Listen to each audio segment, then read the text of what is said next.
नमस्कार, news capital express में आपका स्वागत है। मैं हूं आपके साथ अंकिता। चलिए बढ़ते हैं मुख्य खबर की ओर।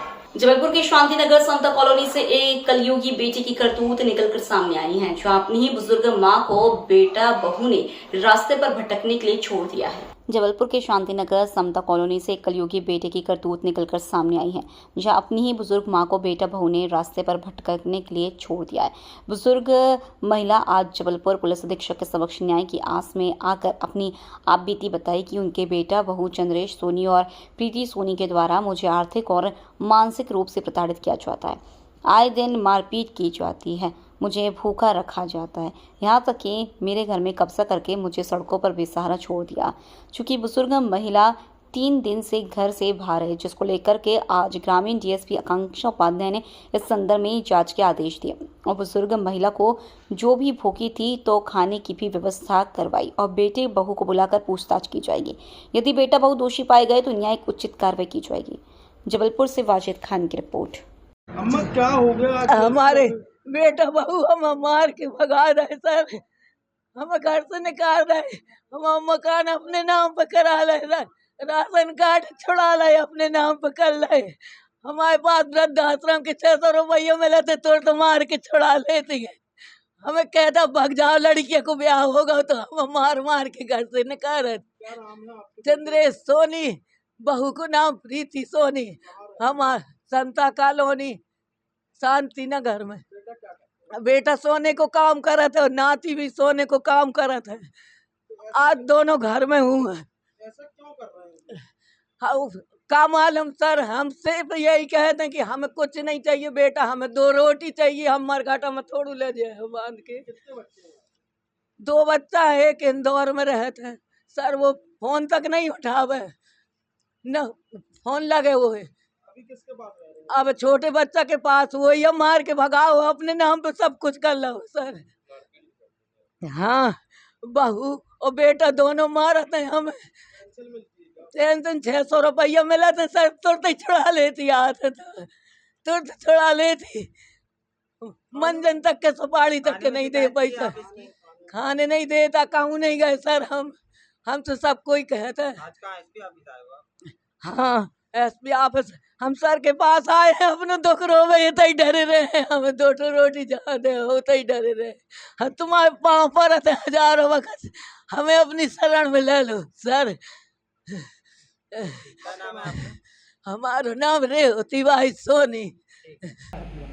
थाना गोहलपुर क्षेत्र से एक बुजुर्ग महिला रेवती बाई सोनी यहाँ पुलिस अधीक्षक कार्यालय में उपस्थित हुई थी। उसका कहना है कि उसका लड़का जो है वो उसके पूरे मकान को अपने नाम में करा लिया है और अभी उसको घर से निकाल दिया है, रख नहीं रहा है। उसकी शिकायत को हमने आलम्बन शाखा में भी ले लिया है और संबंधित थाना प्रभारी को भी इसमें जांच के लिए भेजा है और अगर ये चीज़ें सही पाई गई तो रेवती बाई के जो बेटे हैं उनके खिलाफ कठोर वैधानिक कार्रवाई सुनिश्चित की जाएगी। मंगलवार को मध्य प्रदेश शासन के सूक्ष्म लघु और मध्यम उद्यम विभाग के अंतर्गत राज्य नोडल एजेंसी मध्य प्रदेश लघु उद्योग निगम द्वारा विश्व बैंक समर्थित रैंप योजना के अंतर्गत जीआई टैगिंग के लिए राज्य स्तरीय परामर्श बैठक का आयोजन किया गया।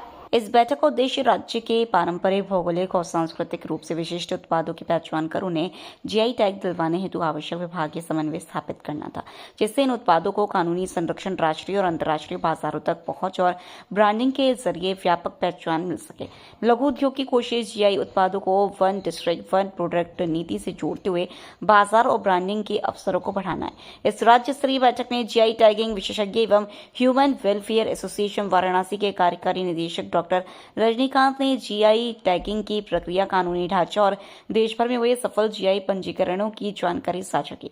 इस बैठक में वन विभाग, सिडबी, मत्स्य विभाग, किसान कल्याण एवं कृषि विभाग, हस्तशिल्प एवं हथकरघा संचालनालय, जवाहरलाल नेहरू कृषि विश्वविद्यालय जबलपुर, अनुसूचित जाति विकास विभाग, मध्य प्रदेश लघु वनोपज संघ, पशुपालन विभाग, रेशम संचालनालय विभागों के वरिष्ठ अधिकारियों और विशेषज्ञों ने भाग लिया। मध्य प्रदेश सरकार में डिपार्टमेंट ऑफ एमएसएमई के प्रयास से और लघु उद्योग निगम, इसकी एक पहल है। भारत सरकार की तरफ से रैंप की परियोजना यहाँ पे चल रही है और मध्य प्रदेश जो कि भारत का दिल है, भारत का हृदय है, जो विविधताओं वाला ये प्रदेश है, जहाँ पे 11 एग्रो क्लाइमेटिक जोन है। यहाँ पे माननीय प्रधानमंत्री जी की मंशा है कि आने वाले समय में मध्य प्रदेश जीआई टैग को लेकर के एक नई ऊंचाई पर पहुंचे। यहाँ पे कृषि, फल, फूल, सब्जी, हैंडलूम, हैंडीक्राफ्ट से भरपूर है। यहाँ वन के बहुत ढेर सारे उपज हैं, जो फॉरेस्ट के प्रोड्यूस हैं, हनी है। ये भारत की बौद्धिक संपदा में शुमार होने की बहुत बड़ी तैयारी ये चल रही है कि मध्य प्रदेश के जो प्राचीन उत्पाद हैं, यहाँ की शिल्प है, कलाएं हैं, वो सभी शामिल हों और भारत की बौद्धिक संपदा के रूप में पूरी दुनिया में एक नया बाजार मिले यहाँ से, और यहाँ के लाखों शिल्पियों, किसानों, बुनकरों, उत्पादकों को एक नया मार्केट मिले जिससे उनकी आमदनी बढ़े। सरकार की जो ये मंशा है कि 11 वर्ष का जो कार्यकाल माननीय प्रधानमंत्री श्री नरेंद्र मोदी जी के नेतृत्व में पूरा हुआ, उसमें मध्य प्रदेश की बहुत बड़ी भूमिका रही है। और मध्य प्रदेश अपनी प्राकृतिक संपदा के लिए जाना जाता है, और इसी का नतीजा ये है कि आज ये बैठक यहाँ पे विभाग ने कराई है। रैंप परियोजना के अंतर्गत ये हो रहा है, और अच्छी बात यह है कि विभाग पूरी जिम्मेदारी खुद ले रहा है कि कोई भी विभाग अपने उत्पादों को यहाँ पे नाम बताएगा, चिन्हित करेगा, जानकारी देगा, और आने वाले समय में 2 वर्ष के अंदर जीआई फाइल करके उसको ग्रांट कराने तक की जिम्मेदारी संस्था ह्यूमन वेलफेयर एसोसिएशन को जो कानूनी रूप से, तकनीकी रूप से दी गई है, उसे पूरा करने के लिए हम वाराणसी से यहाँ पे आए हैं। भारत सरकार ने 2019 में हमें पद्मश्री से सम्मानित किया। भारत में अभी तक हम 350 से अधिक जीआई फाइल करा चुके हैं, 157 ग्रांट हो चुके हैं, जिसमें मध्य प्रदेश के भी अभी हमारे प्रयास से यहाँ पे 26 उत्पादों को जीआई की हियरिंग कंप्लीट हुई है। 8 उत्पाद ऑलरेडी जीआई ग्रांट हो चुके हैं, और 1 वर्ष के समय में मध्य प्रदेश में जीआई की संख्या 51 को पार कर जाएगी। और हमें लग रहा है कि 2027 आते आते ये संख्या लगभग 100 के आसपास होगी। तो मध्य प्रदेश महत्वपूर्ण राज्य है भारत का, हिंदी हार्टलैंड है यहाँ का, और यहाँ की विरासत को सहेजने का ये प्रयास शुरू हुआ है। नहीं, आज के प्रयास में मुख्य रूप से चर्चा हो रही है उत्पादों को चिन्हित करने की। सभी विभाग अपने अपने उत्पादों की जानकारी दे रहे हैं, और जीआई में लगभग 60-70 साल, 80 साल पुराने उत्पादों को लिया जाता है। उसका एक इतिहास होता है, उसका एक भूगोल होता है, एक जोग्राफिकल एरिया होती है। मध्य प्रदेश के जैसे महत्वपूर्ण इलाके हैं, जैसे पातालकोट का इलाका है, छिंदवाड़ा का पूरा इलाका है, या मंदसौर नीमच का पूरा क्षेत्र है, या भोपाल के अगल बगल के एरिया है, या नर्मदा नदी की जो विरासत है, यहाँ पे जो देन है लोगों को मिली हुई है, ये अपने आप में अद्भुत है। तो यहाँ पे जंगल भी है, पहाड़ भी हैं, नदियाँ हैं, और उसके साथ साथ में शिल्प कला का कौशल भी यहाँ पे है। तो हमें लग रहा है कि जितनी चीज़ें आज यहाँ पे चर्चा हो रही है, वह शीघ्र उन सारी चीज़ों को सम्मिलित करके और 3-4 महीने के अंदर में लगभग 20 जीआई उत्पाद यहाँ से मध्य प्रदेश से शामिल किए जाएंगे। आज जबलपुर कलेक्टर के समक्ष डेयरी संचालक बड़े ही आस में पहुंचे। उनका कहना है कि डेयरी उद्योग के लिए प्रशासन की ओर से जो जगह सुनिश्चित की गई थी। आज जबलपुर कलेक्टर के समक्ष डेयरी संचालक बड़े ही आस में पहुंचे। उनका कहना है कि डेयरी उद्योग के लिए प्रशासन की ओर से जो जगह सुनिश्चित की गई थी और लोगों को आवंटित की गई है, जो कि मूलभूत सुविधाओं से आज भी पूर्ण नहीं है।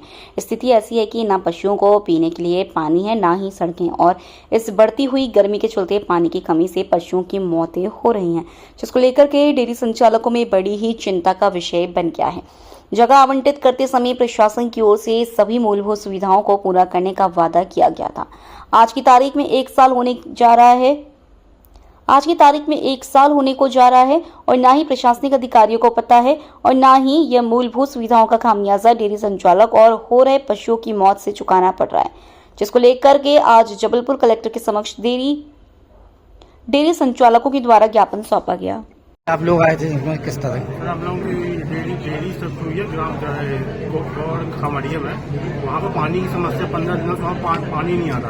वहाँ पर हम लोगों के जानवर मर रहे हैं, बिजली के तार बड़े हुए हैं, एमपी वाले आते नहीं, वहाँ पर जानवर हम लोग घूमते हैं, मर जाते हैं। वहाँ पर बिजली कनेक्शन वहाँ पर चालू है। यहाँ से आप लोग को शिफ्ट किया गया था तो क्या कहा गया था? हम लोगों को शिफ्ट किया गया तो यही कहा गया, तो वहाँ पूरी सुविधा है, पानी की समस्या है, बिजली के पूरे यंत्र है, लेकिन वहाँ पर कुछ भी नहीं है।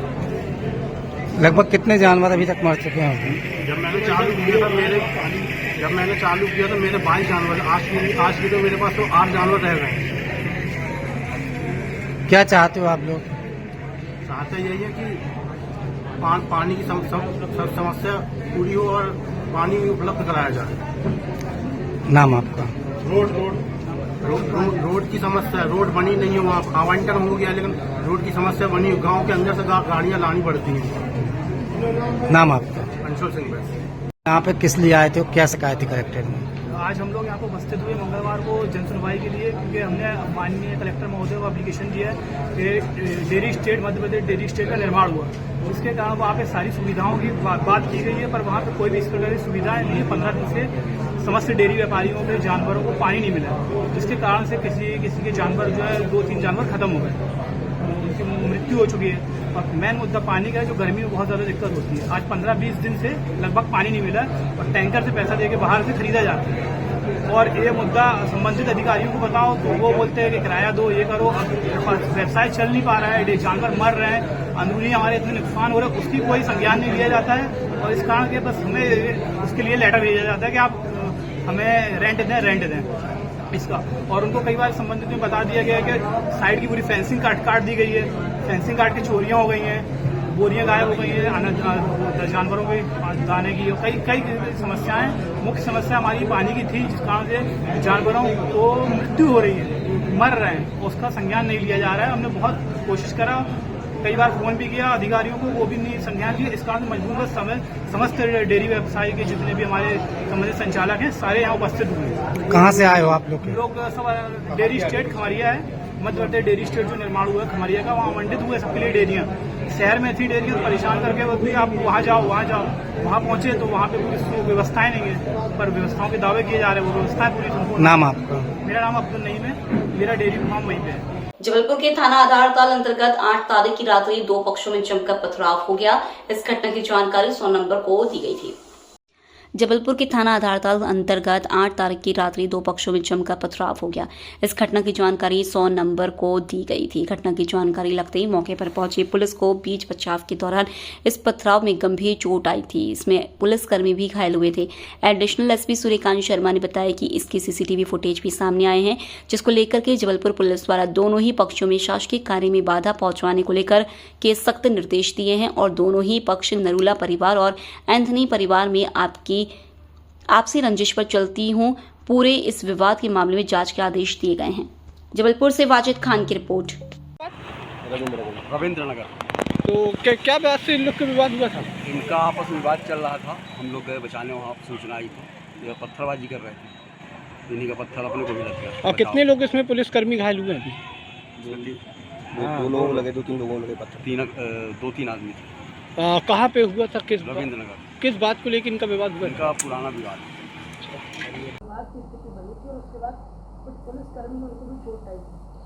थाना आधारताल में 2 क्रिश्चियन परिवारों में आपस में विवाद हो रहा था। इसमें डायल 100 को भी सूचना दी गई, थाने पर भी सूचना आई। इसमें जब थाने से पुलिस बल भेजा गया तो दोनों पक्ष जो है आपस में एक दूसरे पर पत्थरबाजी कर रहे थे। जब इनको समझाइश दी गई तो उनने पुलिस पर भी पत्थर फेंक दिया, जिसमें एक हमारा पुलिसकर्मी जो है उसके सिर पर पत्थर लग गया और वो घायल हो गया।